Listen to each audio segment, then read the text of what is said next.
Kemudian sekarang kita nyambung kedua, yaitu Pilo Slow Release ya. Pilo Slow Release ini teknologi tepat gunanya, spesialisasinya nanti buat tanaman keras.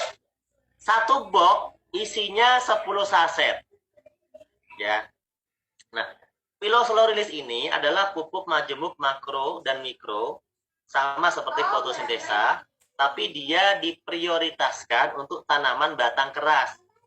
Dengan teknologi tepat guna yang ada pada Pilo Slow Release ini, nanti tanaman kita itu bisa bahkan bisa berbuah di luar musim. Tapi berbuah di luar musim dengan pertumbuhan yang normal, dimulai dari daun, dari batangnya, daunnya, baru buahnya gitu ya. Itu seimbang perkembangannya ya. Kemudian untuk daerah-daerah perkebunan ini sangat efektif karena cara pemupukan slow release ini nggak usah dicairkan kayak fotosintesa. Dia cukup kita lubangi, kemudian nanti kita tanam di sebelah pohon gitu ya. Kemudian apa sih kelebihannya? Yang pertama, tidak semua wilayah pertanian perkebunan itu cukup air. Slow release menjadi solusi karena tidak perlu air untuk memupuknya. Cukup kita tanam saja ya. Kemudian bisa juga untuk meningkatkan pH tanah juga. Kemudian bisa panen di luar musim.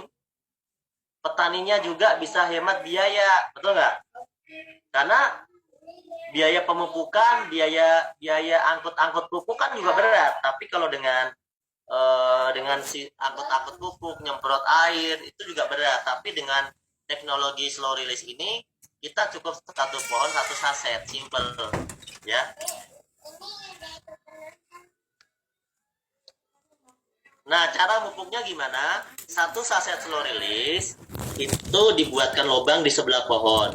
Kurang lebih lubangnya itu yang mungkin 20 sampai 30 cm.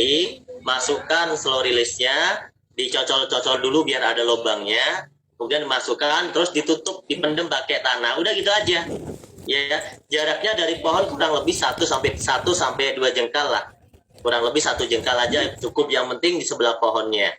Kemudian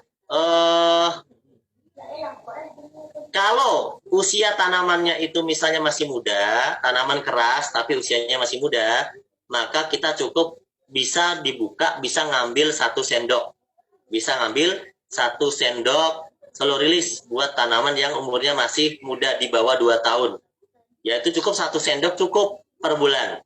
Kemudian kalau misalnya tanamannya di antara umurnya 2 sampai 5 tahun, bisa ngambil setengah saset. Jadi dibagi 2, 1 saset bisa dibagi 2 ditanam. Kalau misalnya umur tanamannya itu sudah siap berbuah, biasanya udah di atas 5 tahun, maka 1 pohon 1 saset. Itu ya.